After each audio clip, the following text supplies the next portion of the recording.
여러분 안녕하십니까? 4월 29일 월요일 공관복음이란 무엇인가 제목으로 말씀드리겠습니다.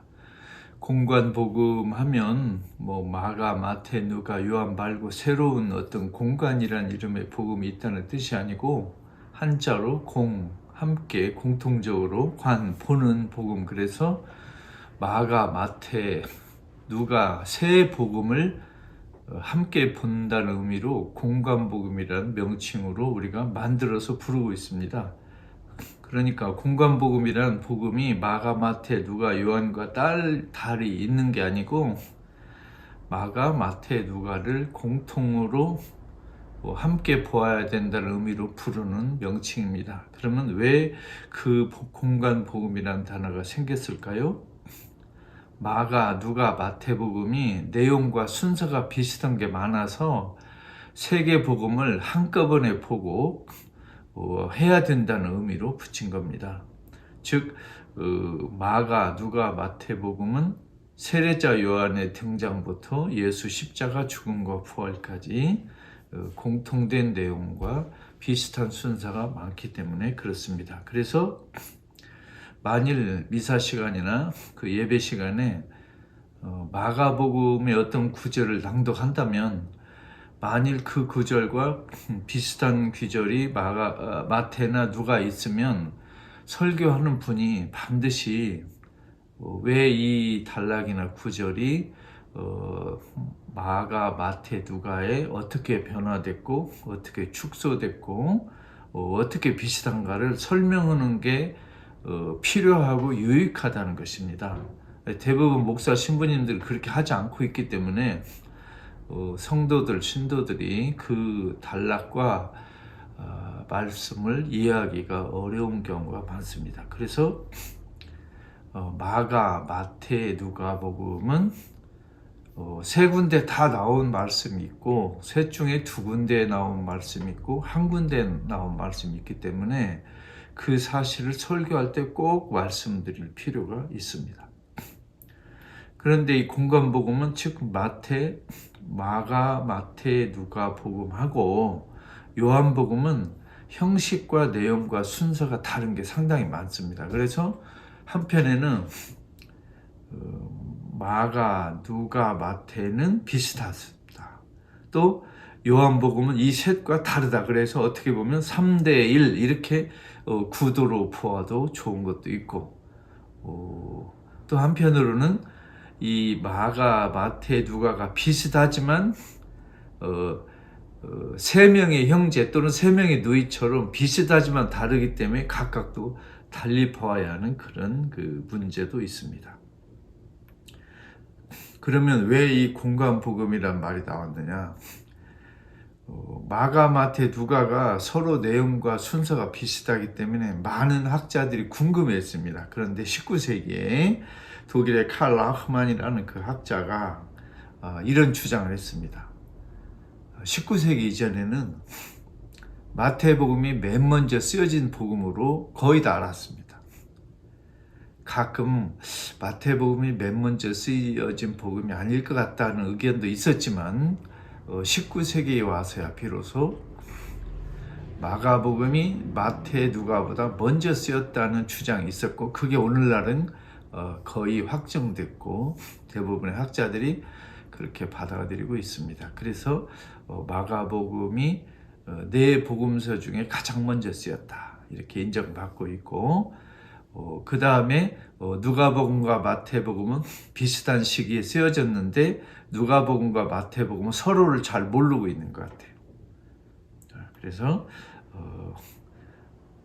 마가복음이 맨 먼저 쓰여졌고 이 마가복음을 누가복음과 마태복음 저자가 참조해서 자기들 복음에 썼고 그러나 누가와 마태는 서로 몰랐던 것 같아요. 서로 복음을 못 읽었고 근데 누가와 마태복음 그 저자는 예수어록이라는 마가복음에 들어가 있지 않은 예수어록이라는 또 다른 글로 써진 그런 문헌을 둘 다 서로 독립적으로 참조한 것 같아요. 그러니까 마태복음하고 누가복음 저자는 서로 몰랐어요. 서로 복음을 읽어본 일도 없고, 근데 서로 연락도 없었는데 예수어록이란 그 책을 참고한 것 같아요. 그러니까 이제 다시 한번 정리해보면, 마가복음 저자는 최초로 예수의 삶과 죽음, 부활을 함께 엮어서 쓴 사람이고, 그 다음에 한 10년 정도 뒤에 누가복음과 마태복음 저자는 마가복음에 없는 예수어록이라는 책을 참조해서 누가복음은 자기 책에 좀 넣고, 마태복음도 자기 책에 넣고, 그리고 마태복음 저자는 자기만 갖고 있는 또 다른 고유 전성이 있었고, 누가복음 저자는 누가복음 저자만 따로 알고 있는 전성이 있었습니다. 정리해보면 1번, 마가복음 저자는 맨 먼저 썼어요. 근데 이 마가복음이 있었고, 두 번째, 누가복음 저자는 이 마가복음 더하기 예수어록 더하기 누가복음 고유 전성 세 가지를 갖고 있었어요. 마태복음 저자는 마가복음, 예수어록, 마태복음 고유 전성을 갖고 있었어요. 그리고 누가복음과 마태복음 저자는 서로 몰랐어요. 서로 인간적으로도 몰랐지만 서로, 예를 들면 누가복음 저자는 마태복음을 읽어본 일이 없고, 마태복음 저자는 누가복음을 읽어본 일이 없다. 이렇게 결론이 났어요. 그러니까 우리는 지금 교회 성당에서 마태복음, 누가복음 읽을 때는 어떤 식으로 보는 게 좋은가? 누가복음은 마가복음을 100% 다 받아들인 게 아니고 마가복음을 30%를 줄이고 70%만 받아들였어요. 그리고 예수어록을 덧붙였고, 누가복음에는 누가복음 저자만 아는, 즉 마가복음 저자도 모르고 마태복음 저자도 몰랐던 누가복음 고유의 전성이 30%가 들어가 있어요. 마태복음에는 마가복음을 절반을 줄여버렸어요. 마태복음 저자가. 그러니까 마태복음 저자는 마가복음을 50%만 받아들이고 50%는 받아들이지 않았어요. 그리고 예수어록을 받아서 썼고, 마태복음 고유의 자료가 마태복음의 약 25% 정도. 그리고 예수어록의 어휘는 누가복음이 잘 보존한 것 같고, 순서는 마태복음이 보존한 것 같아요. 자, 좀 제가 설명을 잘 했습니까? 그런데 가끔 성서신학 책을 보면, 또 여러분들이 교회 성당에서 말씀을 들을 때 역사 비평, 성서 연구에서 역사 비평 방법이 개발됐고 많이 연구하고 있다, 이런 이야기를 혹시 들으셨을지 모르겠어요.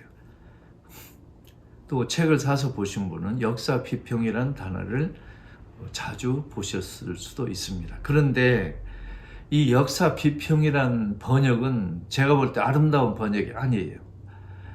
우리 비평하면 주로 이제 영어로 크리틱, 뭐 독일어도 크리틱이지만, 그 비평하면 비판한다. 또 말하자면 이제 부정적인 걸 좀 공격하거나 이렇게 지적한다. 이런 뜻으로 성서신학에서 쓰는 역사 비평이라는 단어를 이해할 수 있는데, 실제로 그 그리스어로 비평이란 말은 크리네인이라는 그리스어가 있는데, 이 뜻은 비판한다는 말이 아니고요, 구분한다는 뜻이에요. 그러니까 사과와 배를 구분한다는 뜻이지 사과와 배를 비판한다, 그런 뜻은 아니에요. 그래서 저는 역사 비평이라는 번역보다는 역사 구분이라는 단어가 더 정확하다, 이렇게 말씀드리고 있어요. 그럼 여기서 이제 하나 우리가 궁금한 게 있습니다. 마가복음은 예수어록을 정말 몰랐을까? 즉 지금 우리가 보는 마가복음에는 누가복음과 마태복음에 포함되어 있는 예수어록이 하나도 없어요. 그런데 정말로 마가복음 저자가 예수어록을 정말 몰랐느냐, 이런 질문이 있는데 의견이 두 가지. 하나는 정말 몰랐다. 또 하나는 알았는데 알고 있었는데 반영을 하지 않았다. 자, 이제 우리에게 오늘 정말 중요한 주제가 하나 있습니다. 공관복음을 우리가 보는 자세, 바람직한 자세가 무엇인가? 즉, 교회 성당에 다니는 분이나 다니지 않고 예수에 관심 있는 분이 성서를 공부할 때 마가복음, 마태복음, 누가복음을 읽으실 때, 예를 들면 마가복음 어떤 구절을 읽었어요? 단락을. 그러면 요 단락이 마태하고 누가 있는가를 꼭 찾아보셔야 돼요.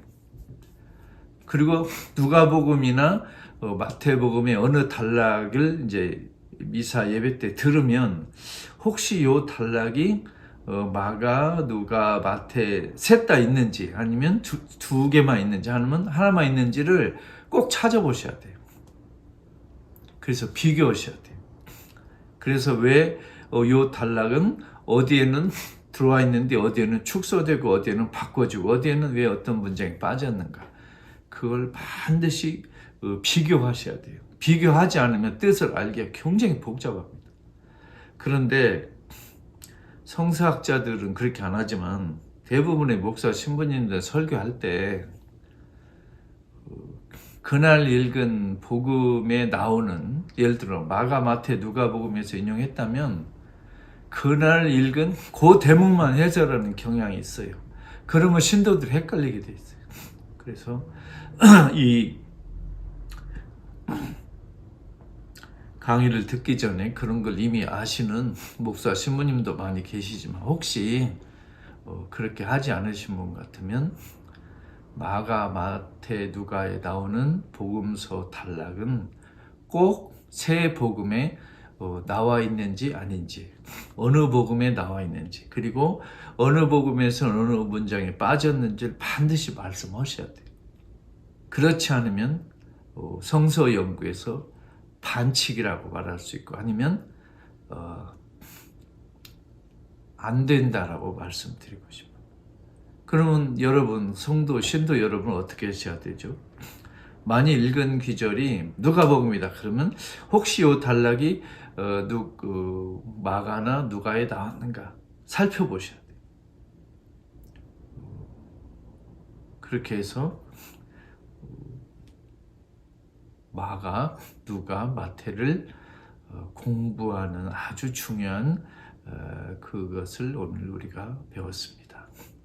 여러분, 공관복음은 누가, 마태, 마가 말고 따로 생긴 복음이 아니고 내용과 순서가 비슷한, 그러나 조금씩 다른 마가, 누가, 마태 세 복음을 뭉뚱그려서 공관, 함께 보는, 공통으로 보는 복음이라는 명칭을 붙였습니다. 그래서 공부할 때나 설교를 듣거나 하실 때 마가, 누가, 마태는 꼭 세 가지를 동시에 놓고 마치 세 권의 책을 펼쳐놓고 왼쪽에서 오른쪽으로 보듯이 꼭 비교해서 보셔야 되고, 설교할 때도 반드시 비교하셔야 된다는 걸 말씀드리고 싶습니다. 자, 이제 네 복음서로 우리가 공부할 지금 그 순서가 됐습니다. 여러분 경청해 주셔서 감사합니다. 그리고 제가 그동안 일주일에 3번 이렇게 녹화를 했는데 제가 너무 다른 책도 써야 되고 녹화도 쉽지 않고 그래서 월요일과 목요일 일주일에 2번만 방송하기로 했으니까 여러분 아쉽고 섭섭해도 좀 이해해 주시고 저를 위해서 기도해 주십시오.